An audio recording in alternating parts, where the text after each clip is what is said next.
it was just a bad dream. Or at least, that's what we tell ourselves. As the morning sun creeps through the window, we try to shake off the lingering unease, convincing ourselves that reality is far less frightening than the shadows that haunt our sleep. But some things, no matter how hard we try, can't be explained. Oh, it was just pipes rattling or the house settling. I didn't really see a shadow. Did I? It was some kind of a goofy eye trick. But in our hearts, we know some things. Some things that we have no answers to. Some things that simply cannot be explained.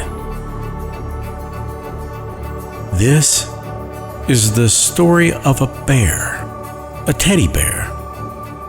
Oh, but this is no ordinary bear. Certainly not a typical child's toy that we all know and love.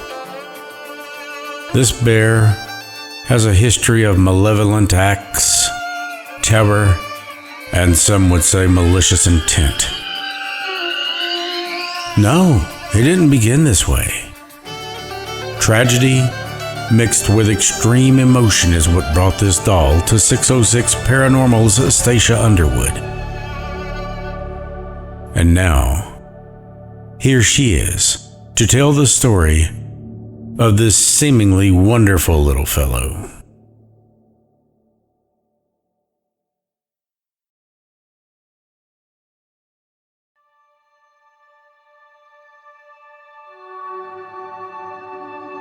Graveyard Teddy is a special bear. He belonged to a little girl named Maddie. Now, keep in mind, this was in the early 1920s. Maddie was around 7 years old, and she absolutely loved to play with her teddy and her precious tea set. Those were her most favorite things on earth, as she would describe it whenever you asked her what her favorite toys were. She would sit Teddy down on the floor and get her tea set out, and then meticulously place each cup and saucer in a little pattern. Then she'd pretend to pour the tea. Maddie was such a sweet child, and everyone looked forward to seeing her. Sometimes Maddie would help her mom to make lemonade, and then she'd take it around the neighborhood to their neighbors and her close friends. She was the kind of child who always had a smile and a hug. Her father was the owner of a lumber yard in town, and sometimes he would help to build new homes for people. Maddie would sometimes go to her father's workplace with him. She would sit in the office and talk to the customers, and of course, she took her teddy with her. One day, she went to work with her father. He told Maddie that he would have to be very busy today and couldn't keep an eye on her like usual. But she said, "It's fine, Daddy. I have Teddy with me, and he'll protect me." Her father laughed and said, "Okay, you can come along, and I'll bring you back home early before it gets dark." So off her dad went to help in the lumberyard when they arrived. Maddie went straight for the office. She walked in and began to play quietly with her teddy and her tea set as well. A couple of hours passed by. The normal people came in and spoke to Maddie. As the hours creeped by, a strange man that Maddie didn't know came in. She said, "My father is busy right now. May I help you?" He said, "Yes, I need some help. Could you please help me find my puppy? She's very little and she's gotten lost." Maddie agreed. She walked out behind the building to help look for the little puppy. The man said he thought it ran up into the woods, and so they began walking up the hill into the woods. And they disappeared. Or so it seemed. Maddie! Not long after, Maddie's father went to his office to get Maddie to take her home. It was getting dark, so he knew that he had to get her home because she had to be hungry. He walked in. There was no one there, only Maddie's tea set. He ran outside and began calling for her, again and again. He walked over to the creek, where she sometimes liked to sit, but then heard nothing. After searching all around the area, he called for the police. They searched all night up until the daylight, when even more policemen would show up to help search, because everyone loved little Maddie, up until one of the officers radioed the others. He said, "We found her," and he gave his location. One of the officers grabbed Maddie's father and told him, "Come with him." When they got there, several officers were standing around with their heads hung very low. Some were wiping tears. Maddie's father ran to the spot. He saw her laying in a pool of blood, face down, with branches covering her and rocks thrown on top of her. "Maddie, no, God, no." They were all absolutely heartbroken and shocked at what they'd seen.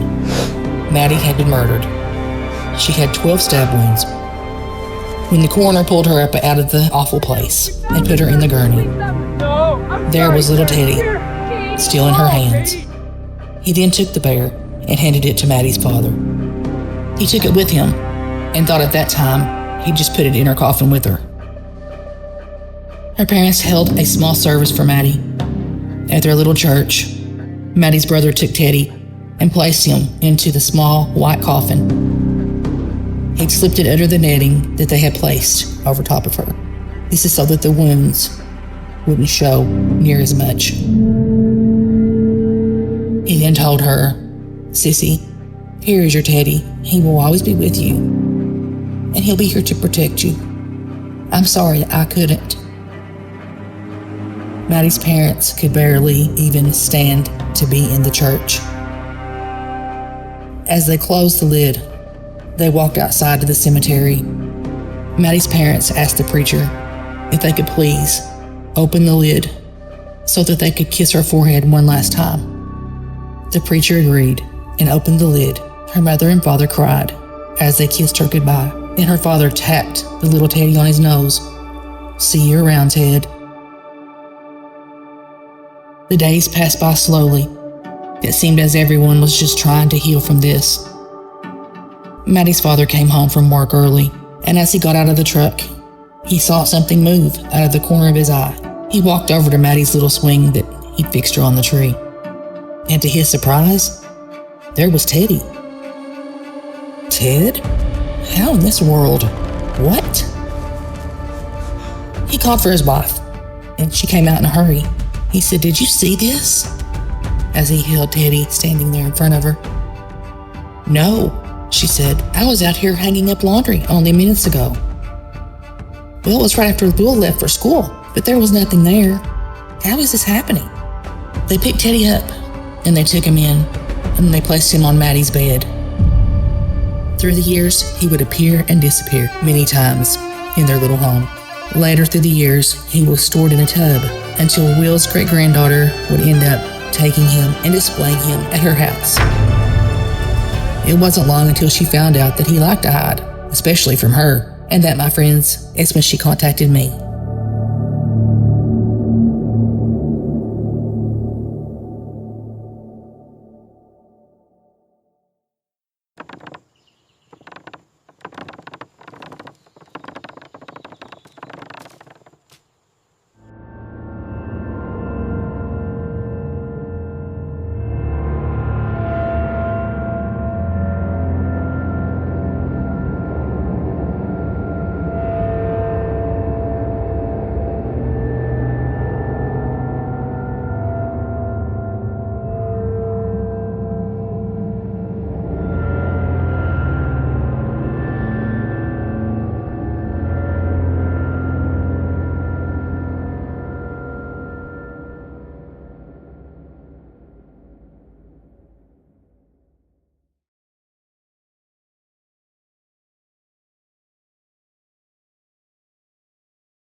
Since you've been gone, I've been lost without a trace.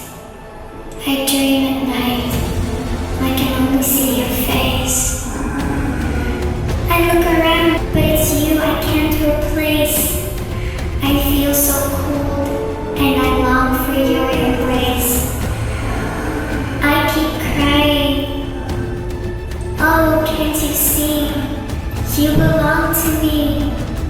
My poor heart aches with every step you take, every move you make, every vow you break. I'll be watching.